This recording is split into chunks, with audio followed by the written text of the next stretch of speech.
Olá, está começando mais um programa Saúde para você.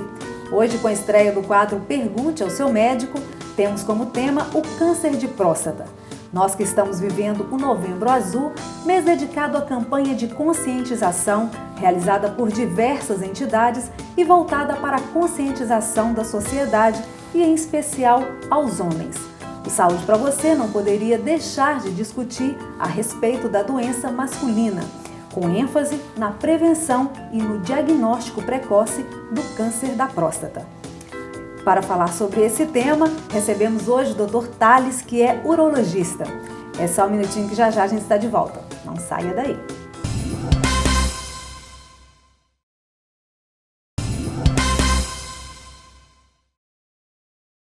Já estamos de volta com o programa Saúde para você. Agora sim, vamos conversar com o Dr. Thales sobre câncer de próstata. Olá, doutor, seja bem-vindo aí aos estúdios do programa Saúde para você.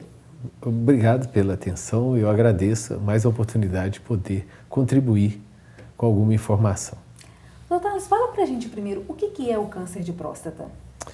O câncer de próstata, a doença cancerosa, que todos sabem, é uma evolução anormal das células da glândula prostática. É uma doença agressiva, é uma doença que tem uma evolução descontrolada, como a maioria dos cânceres, que vai iniciar na próstata, vai ter uma evolução local, podendo disseminar localmente e até mesmo apresentar metástases à distância.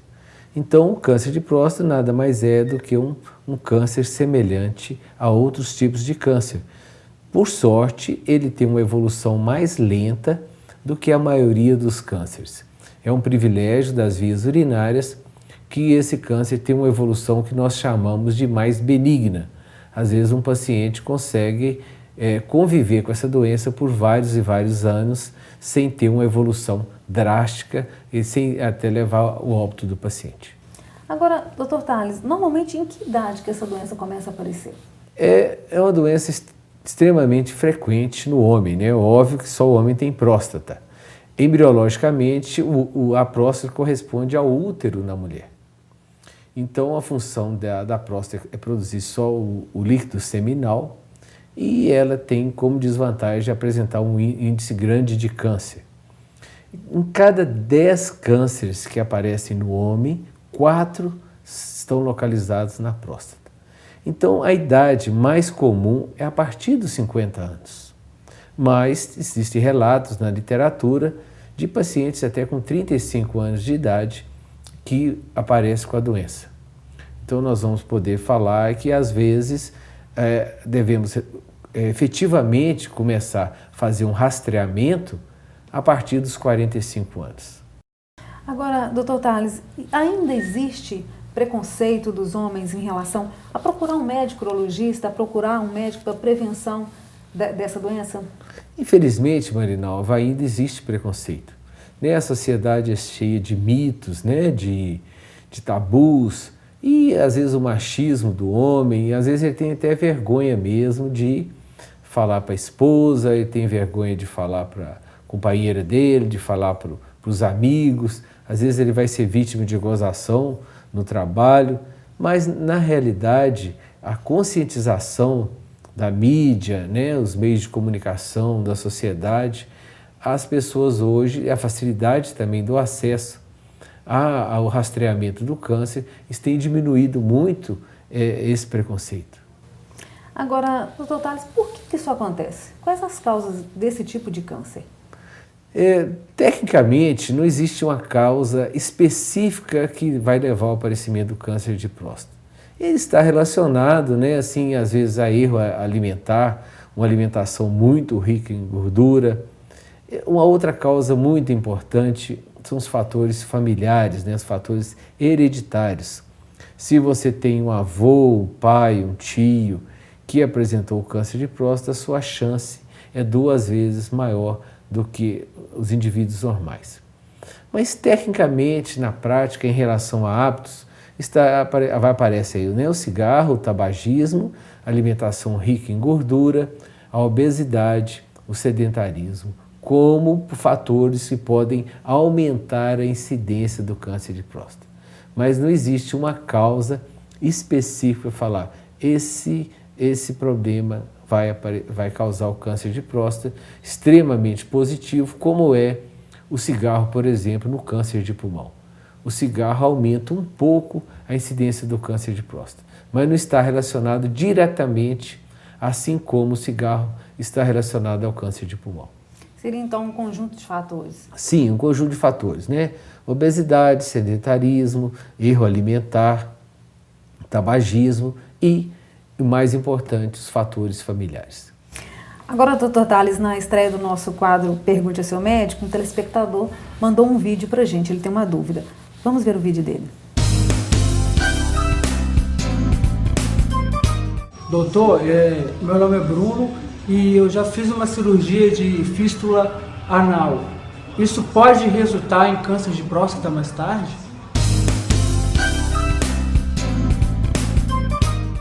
Então, doutor Tales, a dúvida do Bruno, isso pode, né, essa cirurgia que ele fez, pode algum dia virar câncer de próstata ou não tem nada a ver? Não, não tem nada a ver. A cirurgia que o Bruno fez provavelmente foi restrita à região perianal ao ânus. Ele tinha uma fístula que é um escape extracutâneo, né? Aparece um extravasamento de uma secreção pela borda da região da nádega, fora do ânus, que nós chamamos de fístula. Então, às vezes começa um processo inflamatório até mesmo dentro do reto, e esse processo inflamatório vai exteriorizar na borda do ânus. Nós chamamos isso de fístula anal. Então é feita uma cirurgia local, é uma doença restrita ao ânus e ao reto, que não tem nada a ver com a doença prostática. A próstata está próxima ao reto, mas esse tipo de patologia não vai aumentar a incidência do aparecimento do câncer de próstata. Doutor Tales, só para esclarecer um pouco mais para o Bruno, essa cirurgia que ele fez também resolveu o problema dele? Sim, a cirurgia que ele fez resolveu o problema da fístula que ele tinha. Ele teve o aparecimento de uma fístula, foi feita a correção cirúrgica, esta está resolvida. Só que a doença, né, a doença hemorroidária, a doença do reto e do ânus, ela pode recidivar, ou seja, você pode formar uma outra fístula. Por quê? Porque a causa dessa fístula geralmente é um processo inflamatório dentro do reto, que em vez dessa inflamação ela eclodir para dentro da luz do reto, ela vai eclodir pela pele, ela invade o tecido gorduroso, às vezes rompe até a parte muscular e vai se manifestar na pele do lado de fora. Por isso é determinado fístula, significa um trajeto fistuloso. Então, se ele não corrigir a causa inicial que levou ao aparecimento dessa fístula, ele operou uma e pode futuramente apresentar uma outra fístula, que deverá ser tratada também clinicamente e, em alguns casos, até cirurgicamente outra vez. Nós vamos para um pequeno intervalo. Saúde para você, volta já.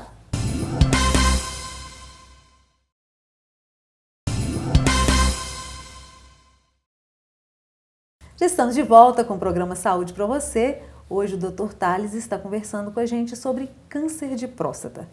Agora, Dr. Tales, quais os sintomas? É uma doença silenciosa? Quais os primeiros sinais? Infelizmente, o câncer de próstata, na fase inicial, ele não apresenta nenhuma sintomatologia. Por isso, da importância o que nós chamamos de prevenção. Essa prevenção não existe, o paciente não está prevenindo a doença, ele está fazendo rastreamento precoce. Às vezes me perguntam, quando eu tenho um médico amigo, eu tenho um paciente de muitos anos, fulano não fazia prevenção? Sim, a pessoa fazia prevenção, tanto que ele cuidou agora e está curado. Ele fazia um rastreamento. Então, os exames que nós fazemos, o exame físico, o toque retal, o exame de sangue do PSA, o estudo com a ultrassonografia, todos são exames que vão estar contribuindo para o rastreamento precoce e o diagnóstico precoce dessa doença. Daí a importância, porque uma doença diagnosticada precocemente, ela tem praticamente 100% de cura na fase inicial. Agora, doutor Tales, quais os exames que é preciso fazer para diagnosticar o problema? O exame mais simples e mais importante para você fazer o diagnóstico precoce é o exame físico, né? É o médico examinar o paciente. Aí vem o preconceito do toque retal, mas ele ainda é o melhor exame que existe para o diagnóstico do câncer de próstata. Com a palpação digital da próstata, uma próstata normal, uma próstata benigna, ela tem a consistência fibroelástica, que lembra uma bolinha de ping-pong, ou lembra o lobo da orelha, né? Ela tem essa sensação. O médico, então, ele palpando, ele vai sentir algum nódulo, algum caroço, que é o diagnóstico inicial do câncer. Com esse toque retal, nós podemos suspeitar de doença inicial em 90% dos casos, porque a maioria das vezes o câncer vai aparecer na periferia da próstata e essa periferia ela é palpável, ela é tocável, né? O médico consegue tocar. Se ele notar algum endurecimento, a próstata chega a ficar pétrea, né? Com a consistência de uma pedra. Então, a partir daí, vai melhorar o rastreamento, vai ser realizada uma biópsia para tentarmos, né, fazer esse diagnóstico precoce. Outro exame também muito importante, principalmente nos pacientes mais jovens, é o exame de sangue, né, o do PSA, o antígeno prostático específico. É uma glicoproteína que foi isolada do tecido prostático, que ela está aumentada nos casos de prostatite, infecção na próstata, nos casos de necrose tecidual da próstata, e ela está aumentada também no câncer. Então, não é sempre que o PSA está aumentado que o paciente vai ter um câncer, mas ele serve como rastreamento numa grande população. Hoje, o exame do PSA é um exame relativamente de custo baixo, justamente porque ele foi muito difundido. Nós temos laboratórios em Belo Horizonte que realiza mais de 300 mil exames dia. Praticamente ele realiza os exames da maioria das cidades do interior, porque fica mais barato mandar para um grande laboratório em Belo Horizonte do que realizar esse exame aqui no interior. Então esse exame do PSA é um exame importante e, além disso, a ultrassonografia, os exames de imagem mais sofisticados, como tomografia, ressonância, também são usados em alguns casos específicos. Mas devemos colocar numa sequência básica o toque retal, o exame de sangue e o ultrassom. Dr. Tales, e o tratamento? O tratamento do câncer de próstata vai depender da fase que ele se encontra, né? Se ele está numa fase bem inicial, uma fase intermediária ou uma fase avançada. Vai depender das condições físicas do paciente. Se o paciente tem uma expectativa de vida longa, né? Você tem um câncer de próstata num paciente às vezes de 90 anos, o tratamento vai ser um tratamento menos agressivo. Um paciente jovem de 40, 50 até os 65 anos, nós consideramos isso para câncer de próstata um paciente jovem. Então o tratamento é mais agressivo. O tratamento, a primeira opção é o tratamento cirúrgico, com a extirpação total da próstata, que é no caso da doença inicial, e até alguns casos a radioterapia, que é uma opção clínica do paciente. Às vezes a cirurgia radical pode levar um certo grau de incontinência urinária. O paciente pode ficar com a urina um pouco solta, pode necessitar usar fralda durante um período, às vezes ele vai caminhar, ele vai fazer um esforço, ele perde um pouquinho de urina e esses efeitos são diminuídos na radioterapia. Aí, ou numa doença mais intermediária, nós podemos realizar o tratamento radioterápico e o tratamento de bloqueio hormonal. É sabido que o câncer de próstata é uma doença hormônio dependente. O hormônio masculino ele vai estimular a evolução do câncer de próstata. E, da mesma maneira, pelo contrário, se você bloquear a produção desse hormônio, você vai estabilizar a doença. Então nós podemos fazer o tratamento com bloqueadores hormonais para estabilizar essa doença no paciente. E nos casos avançados, né, nós temos a hormonioterapia e às vezes até mesmo uma retirada cirúrgica do parênquima testicular para o próprio paciente parar de produzir o hormônio. E nós fazemos isso com frequência nos pacientes de idade avançada, que eu sempre costumo comentar com os familiares. Com certeza essa pessoa vai embora um dia, como todos nós, mas com esse tratamento ele vai embora de outras doenças, ou mesmo até das doenças da própria velhice. Mas não vai embora por causa do câncer, porque nós conseguimos bloquear toda a evolução dessa doença. Ela fica estabilizada. Agora, Dr. Tales, nós temos um áudio de uma telespectadora que tem uma dúvida, não sobre câncer de próstata, mas eu acho que o senhor pode nos ajudar. Vamos ouvir a dúvida dela. Doutor, ao evacuar, eu estou tendo sangramento. O que pode ser? É normal? Então, Dr. Tales, o que pode ser? É uma coisa que ela precisa se preocupar, procurar um médico com urgência? Nós podemos observar, né, que se trata de uma moça, né? Obviamente a moça não tem próstata, né? Ela teve um sangramento durante as evacuações. Eu costumo orientar que todo sangramento tem que ser investigado. Se você tem um sangramento na urina, se você tem um sangramento no escarro, se você tem um sangramento nas fezes, você tem que procurar a causa desse sangramento. Porque um grande número de casos, esse sangramento vai ser causado por um tumor, por um câncer, por uma doença maligna, né? É óbvio que a maioria dos sangues numa moça jovem como ela, a maioria absoluta, às vezes é uma doença hemorroidária, uma fissura anal, uma pequena trombose hemorroidária pode levar a esse sangramento. Mas isso sempre, quando tiver um sangramento, precisa ser investigado. Obviamente, eu aconselho até um sangramento na urina, um sangramento vaginal, de útero, também tem que ser investigado. Pode ser a primeira causa de um câncer de útero, a primeira causa de um câncer de bexiga, a primeira manifestação de um câncer de rim, que é um sangramento na urina.